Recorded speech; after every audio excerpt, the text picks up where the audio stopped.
The wide Missouri River flowed like molten silver beneath the autumn moon, its waters lapping gently against the weathered planks of Fort Worth's bustling riverfront.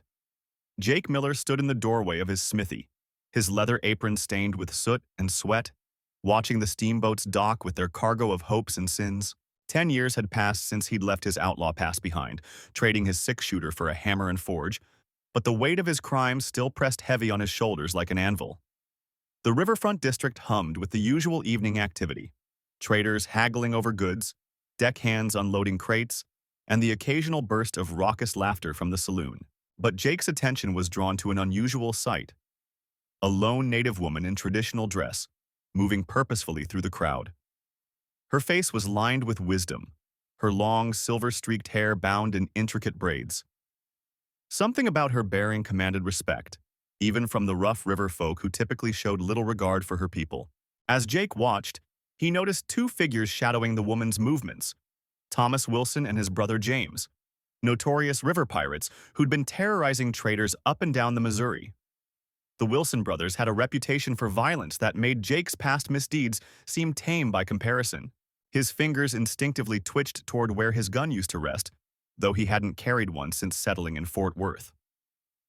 The native woman paused at Samuel Johnson's general store, examining bundles of herbs hanging in the window.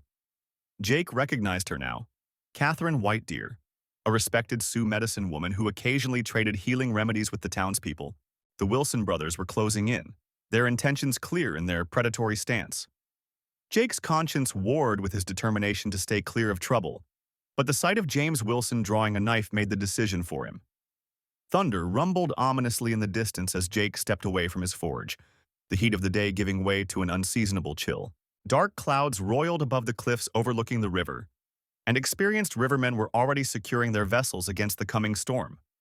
Jake moved casually toward Catherine, positioning himself between her and the Wilson brothers while pretending to examine goods displayed outside Johnson's store.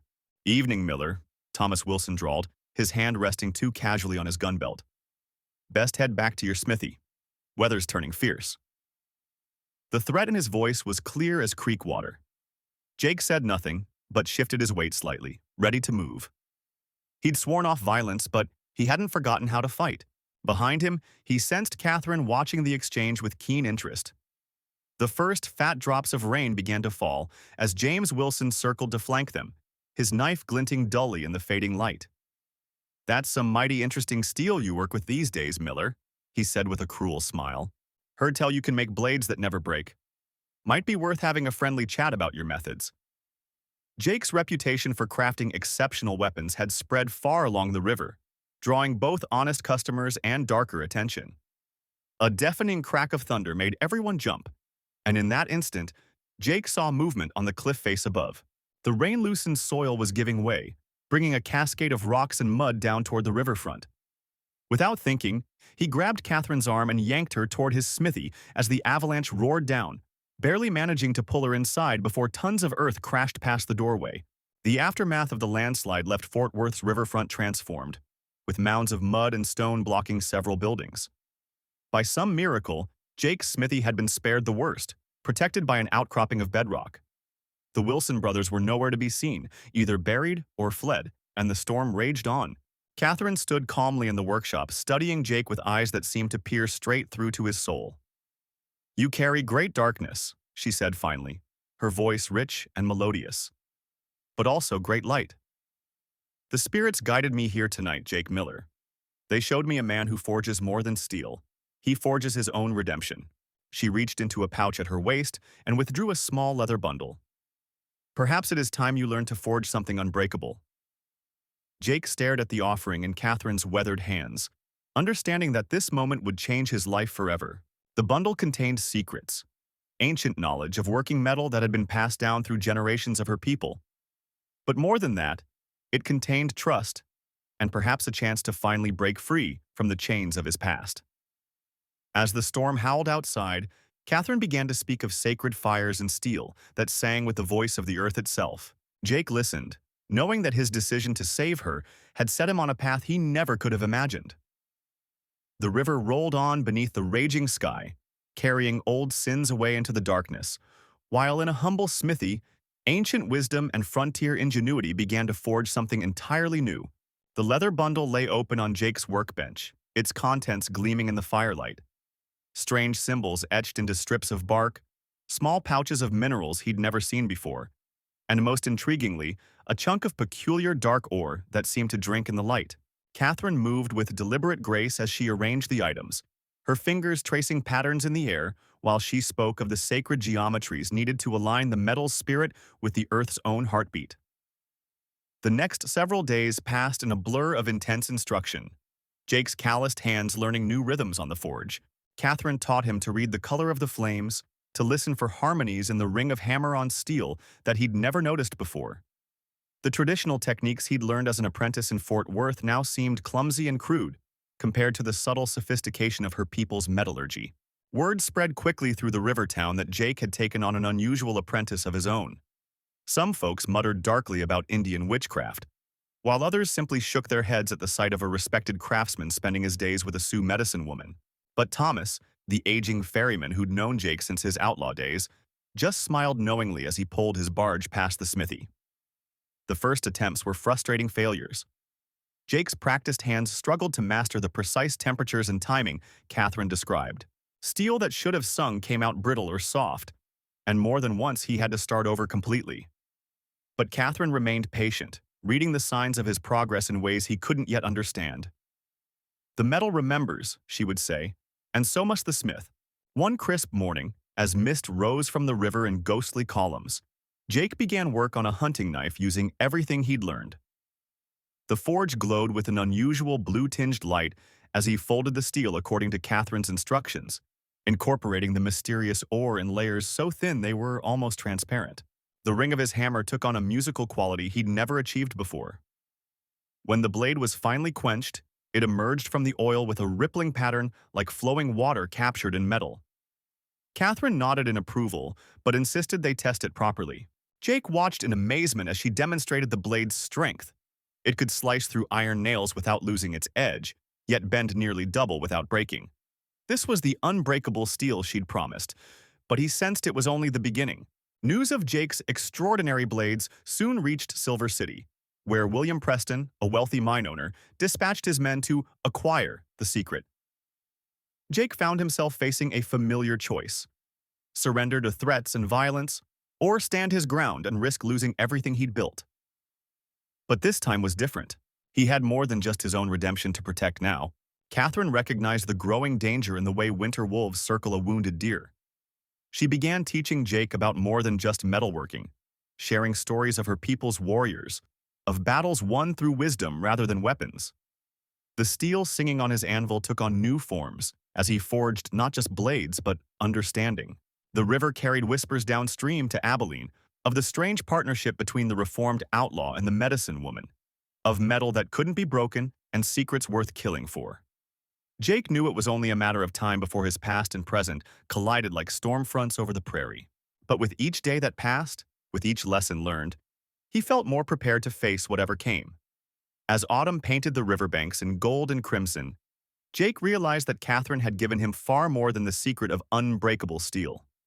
She had shown him a path to becoming unbreakable himself. Not through hardness, but through the ability to bend without breaking, to flow like water while remaining true to his core. The real test of that strength was approaching with the winter winds, and this time he would face it as a changed man. The first winter snow fell early that year, dusting the trading posts along the river with white while Jake worked late into the evening, his forge casting dancing shadows across the weathered walls of his smithy. The techniques Catherine had taught him seemed to whisper through his hands as he worked, each hammer strike purposeful and precise. The metal sang differently now, a clear, pure note that carried across the water and into the growing darkness. Word spread quickly among the river merchants about the extraordinary quality of Jake's work. Traders who once passed through Abilene without a second glance now lingered, offering premium prices for even his simplest pieces. But with the increased attention came unwanted eyes, and Jake noticed unfamiliar faces watching his smithy from the shadows of the saloon across the muddy street. Jake Miller never meant to become a river pirate. The life had chosen him during the lean years after the war, when desperate men preyed upon merchant vessels along the Missouri. Now, watching the Sioux medicine woman Catherine tend to her mysterious forge beside the rushing waters, he wondered if fate had finally offered him a chance at redemption. The sacred knowledge she'd shared after he'd pulled her from that deadly avalanche weighed heavy on his conscience. The trading post at Fort Worth had grown wary of Jake's reputation, though few knew the full extent of his past crimes. Samuel Johnson, the gruff proprietor, kept a loaded Winchester beneath his counter whenever Jake came around seeking supplies for Catherine's metallurgy experiments. But there was no malice in Jake's visits now. Only a burning desire to master the medicine woman's ancient techniques and forge something pure from the corrupted metal of his soul. Catherine worked tirelessly, teaching Jake the sacred ways of fire and steel passed down through generations of her people. The process required more than mere technical skill. It demanded spiritual awakening, a cleansing of the spirit that Jake's outlaw past made difficult to achieve. Yet Catherine saw something in him worth saving, a spark of honor beneath the tarnished exterior that reminded her of the warriors of her youth. The peaceful routine was shattered when William Davis arrived, leading a band of Jake's former associates. They'd heard rumors of magical metalwork and unbreakable weapons being crafted along the river. William had once been Jake's closest friend and partner in crime, before Jake had abandoned their crew. Now he wanted the medicine woman's secrets for himself, caring nothing for the sacred nature of her craft. Sarah Thompson, a young widow who ran the river ferry, watched the growing tension with concern. She'd come to trust Jake during his months of studying with Catherine, seeing how the medicine woman's teachings had begun to transform him. But she also knew William's reputation for ruthlessness. The outlaw's arrival threatened not just Catherine's sacred work, but the delicate peace of the entire river community. Catherine's forge sat in a hidden grove downstream from Fort Worth, sheltered by towering cottonwoods. Jake had helped her build it according to ancient specifications. The hearth aligned with the rising sun, the bellows crafted from ritual-blessed leather. But William's men were watching now, waiting for an opportunity to strike. Jake knew it was only a matter of time before blood would stain the sacred ground. The situation grew more complex with the arrival of Thomas Wilson, a Pinkerton detective who'd been tracking William's gang. He recognized Jake immediately from old wanted posters but sensed the change in the former outlaw. Over whiskey at Samuel Johnson's trading post, Thomas offered Jake a deal. Help bring William to justice, and his own past crimes would be forgiven. The choice tormented Jake's newfound conscience. William made his move during the dark of the moon, sending his men to raid Catherine's forge while she slept. But Jake had anticipated this, keeping watch from the shadows. The ensuing fight left 2 raiders dead and William nursing a bullet wound, while Jake suffered a deep knife slash across his ribs. Catherine tended his wounds with mixture of herbs and ash from her sacred fire, her quiet dignity never wavering. The conflict drew the attention of James Miller, Jake's estranged brother, who'd made an honest name for himself running riverboats between Tombstone and Fort Worth. Learning of Jake's transformation under Catherine's guidance, James offered his fleet as sanctuary, a floating fortress where the medicine woman could continue her work in peace. But Catherine refused to abandon her sacred forge site, and Jake knew William would never stop hunting them. As tensions mounted, an unexpected ally emerged in Emma Davis, William's wife who'd secretly fled his abuse years ago. Now working as a laundress in Fort Worth, she revealed to Jake the location of ledgers documenting William's crimes, evidence that could end his reign of terror forever.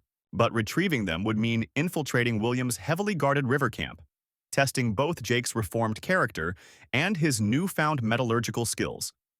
The teachings Catherine had shared went far beyond mere smithing. She showed Jake how to infuse steel with spiritual properties, strengthening it through ritual and intention. As he prepared to face his former partner, Jake forged a special blade using these sacred techniques. The weapon would become either an instrument of justice or vengeance. The choice would reveal whether his redemption was truly complete. The summer heat bore down mercilessly as Jake made his way downriver toward William's camp, the specially forged blade concealed beneath his duster. The steel sang with an otherworldly resonance. Catherine's spiritual imbuing had transformed the metal into something that felt almost alive. Along the muddy banks, trading vessels moved cargo between Fort Worth and the smaller riverside settlements, providing perfect cover for his approach. Emma had drawn him a detailed map of the camp's layout, marking the location of William's private quarters where the incriminating ledgers were kept. But more valuable was her insight into the man himself, how his iron-fisted control masked a deep-seated fear of losing power. That fear had driven him to document every transaction, every scheme, creating a paper trail that could now be his undoing. As Jake moved through the bustling riverport, he noticed William's influence everywhere.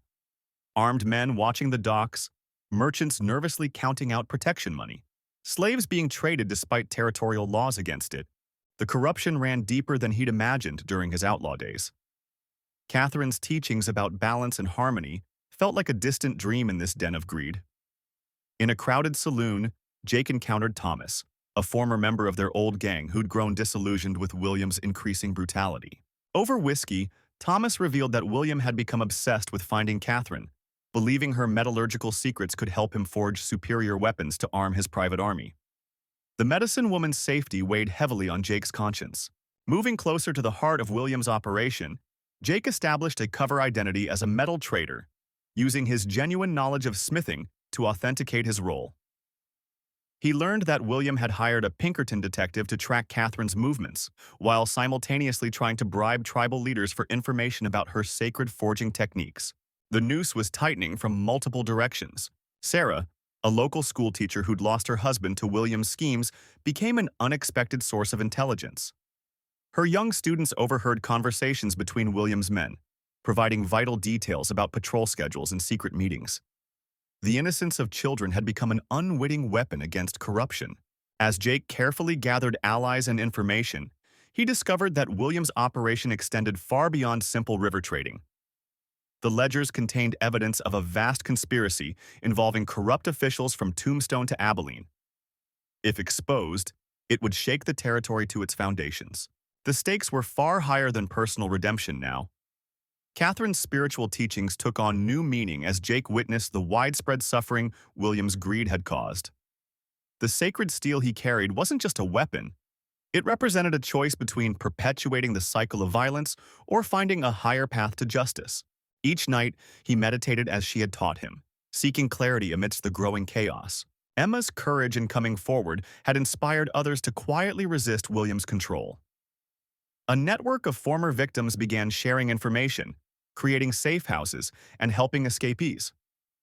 Jake found himself at the center of a growing movement, his quest for redemption resonating with all who yearned for change. The final piece fell into place when James, William's former bookkeeper, reached out through intermediaries. Dying of consumption, he wanted to clear his conscience by revealing the location of additional documentation, enough to ensure William's downfall. But retrieving it would mean navigating a maze of underground tunnels beneath the river camp, where one wrong turn meant certain death. Jake spent days studying Catherine's teachings about reading the subtle energies in metal and stone. These skills, originally learned for forging, might now help him sense his way through the darkness below. The medicine woman's wisdom transcended simple craftwork. It was a complete philosophy of harmony with the natural world. As the day of reckoning approached, Jake realized that confronting William wasn't just about personal vengeance or even justice anymore.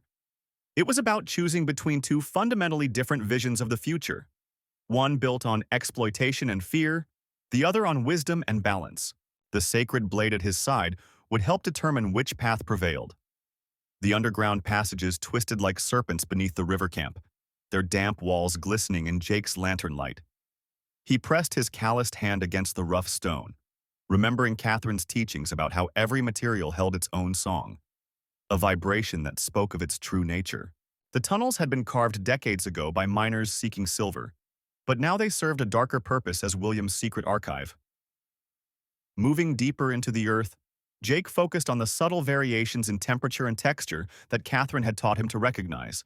Cold drafts whispered of hidden chambers, while certain stones seemed to hum with an energy that pulled him forward.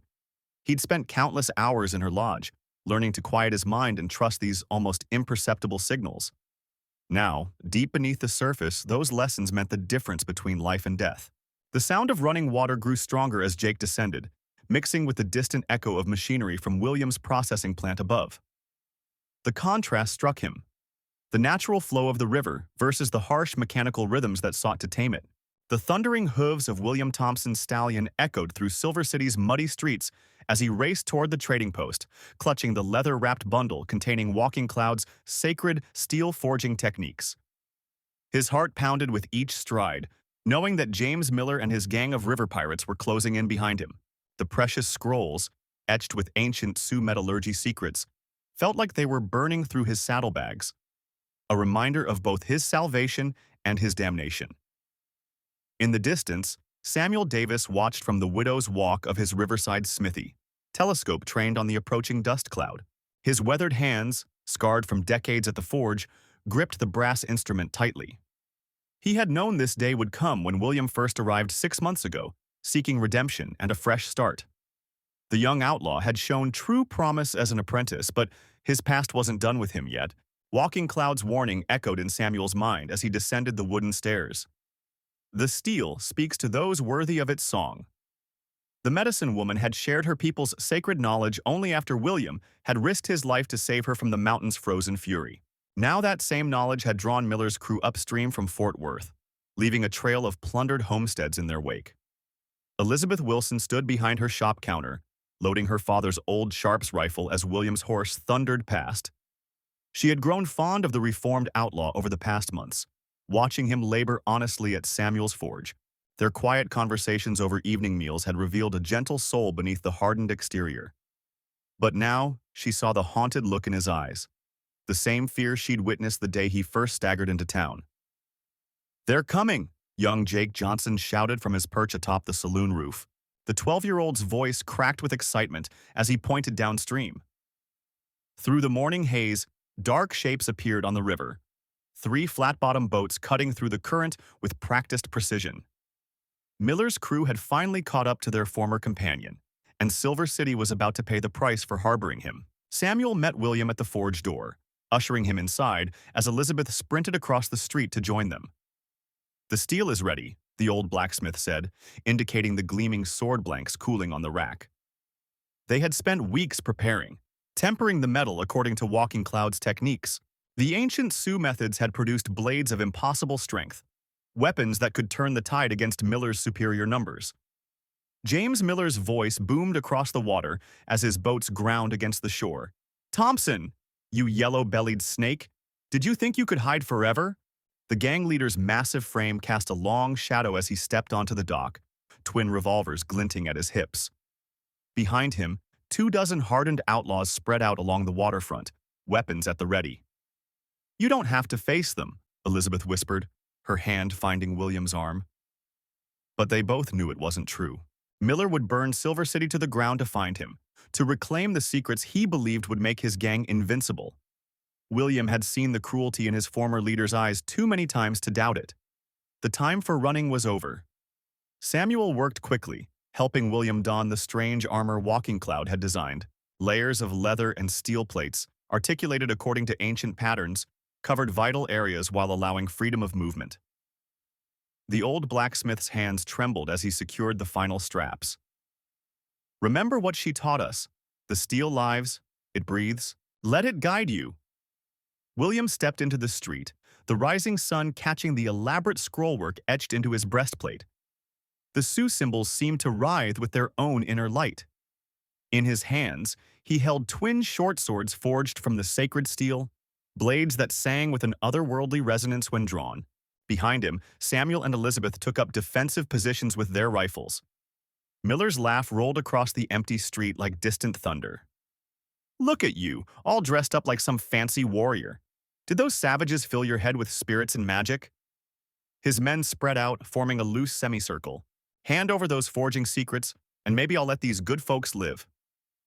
But William could see the lie in his former leader's snake-like grin. The air grew thick with tension as William slowly advanced, the strange armor creaking softly with each step. "You're right, James. The Sioux did teach me about spirits. The sacred blades hummed in his hands, their song growing stronger. "They taught me that every piece of metal has a soul, even the cold iron in your black heart." With that, he launched himself forward, the ancient steel blurring through the air. What followed was unlike any fight Silver City had ever witnessed. William moved with impossible grace, the armor flowing like water as he danced between bullets. The sacred swords shattered pistols and rifle barrels with ease, their keen edges guided by something beyond mere skill. Miller's men fell back in confusion and fear as their weapons proved useless against the strange metallurgy. Elizabeth and Samuel provided covering fire from the forge, their shots carefully placed to wound rather than kill. William had been adamant about that. No more death, no more blood on their hands. The reformed outlaw had learned mercy from Walking Cloud, and even now he fought to disable rather than destroy. Each strike was precisely calculated to disarm and incapacitate. Miller, enraged by his men's retreat, drew a massive Bowie knife and charged William with a roar. The gang leader's blade shattered on impact with the sacred steel, the broken pieces falling like rain. William's counterstrike found its mark, opening a shallow cut across Miller's chest, just deep enough to draw blood and make his point. The fight was over before it had truly begun. With their leader disarmed and humbled, the remaining outlaws quickly surrendered. As Samuel and Elizabeth helped the town deputies round up the gang, William approached his former mentor. "The secrets stay with those worthy of them," he said quietly. "Find your own path to redemption, James." "I did." He left Miller sitting in the dust, staring at his broken blade and shattered dreams. Walking Cloud's wisdom had proven true. The steel had chosen its champion, and William Thompson had finally found his true calling. As the sun climbed higher over Silver City, he stood in Samuel's forge, watching Elizabeth tend to the wounded outlaws. The sacred swords hung silent at his sides, their song fading until the next time they were needed. Sometimes, he realized, redemption came in the most unexpected forms. The quiet that settled over Silver City in the aftermath of the confrontation was deceptive. William knew that word of what had transpired would spread quickly along the river routes, drawing others who sought the secret of the sacred steel. As he worked in Samuel's forge that afternoon, the rhythmic striking of hammer on metal became a meditation, each blow carrying the weight of Walking Cloud's teachings and the responsibility that came with them. Elizabeth appeared in the doorway, her medical bag tucked under one arm. "The last of Miller's men have been patched up," she reported, wiping her brow. "But there's something else. Riders came in from Fort Worth. They say Thomas and his gang are gathering forces." Miller wasn't working alone. Her eyes carried the weight of unspoken concern. William had known Thomas from his outlaw days, a man who made James Miller look like a choir boy. The sacred blades seemed to hum at his sides, responding to the growing tension in the air. Samuel emerged from the back of the forge, his weathered face grave. "The river traders brought word too.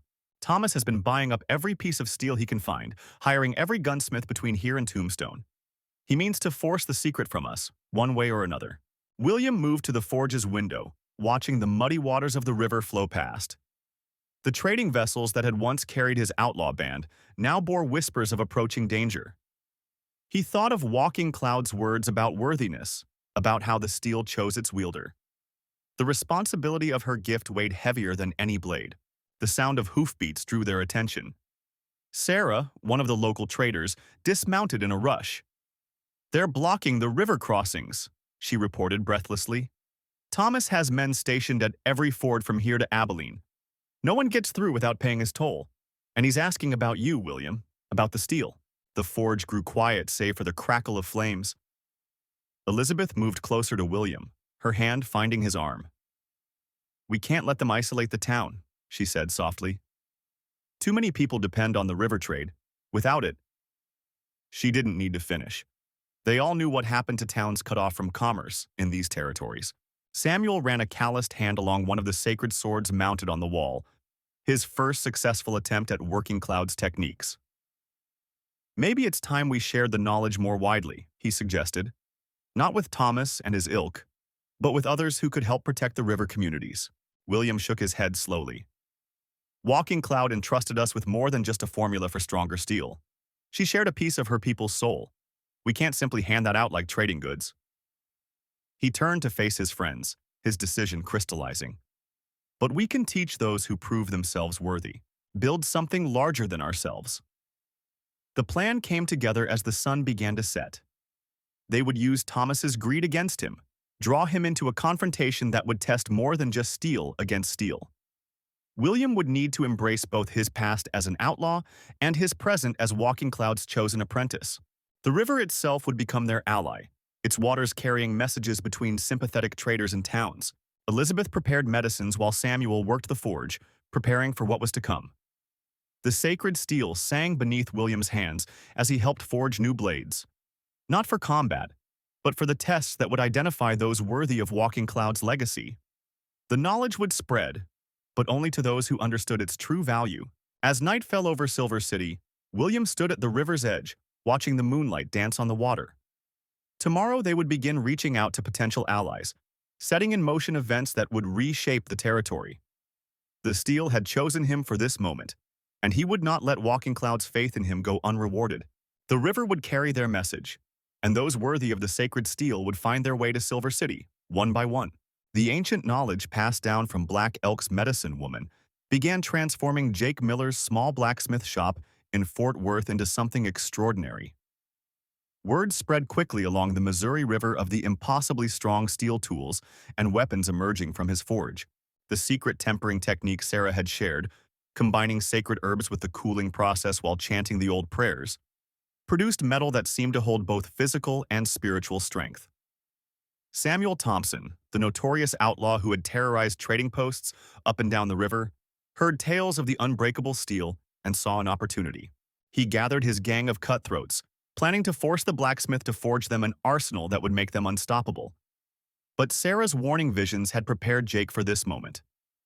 He had already begun teaching the technique to trustworthy craftsmen who would preserve its proper use.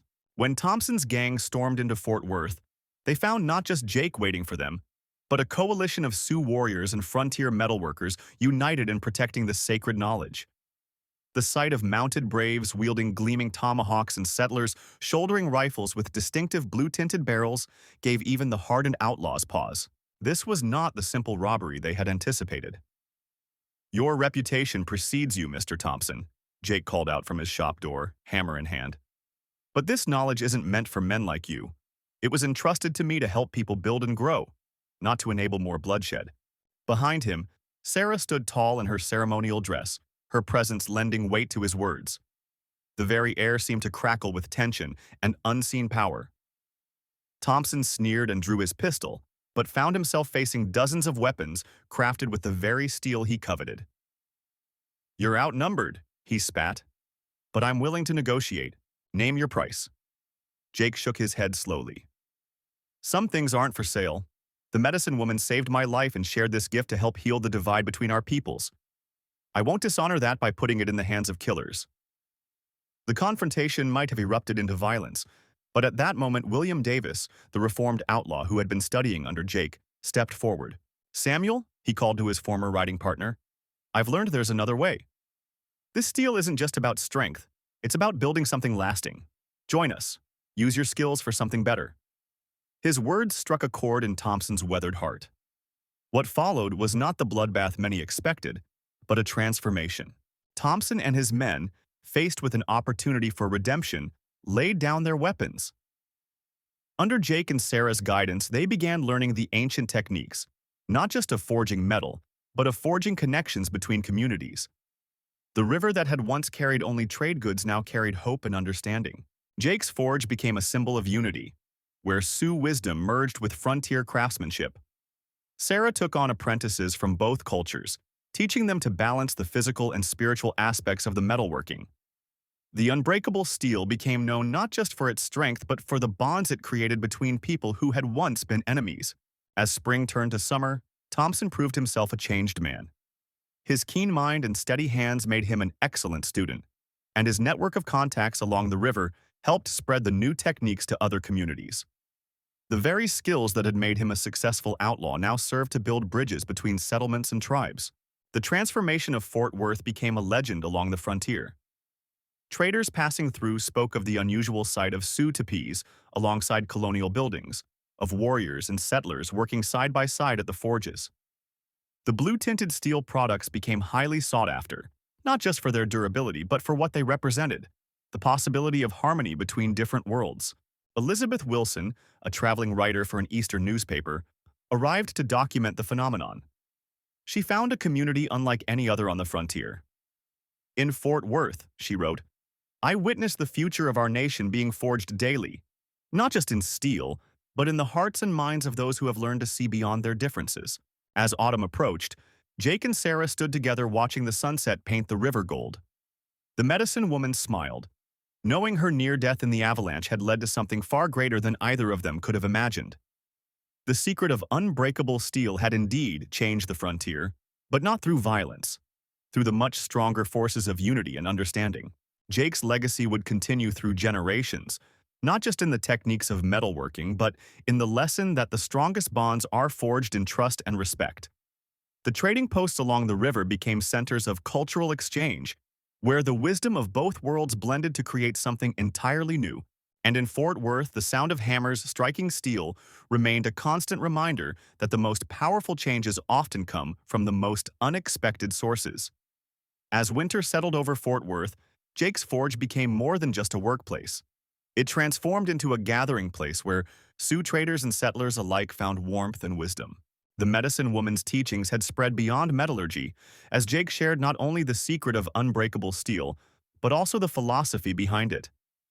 That true strength comes from the harmonious blending of seemingly opposing forces.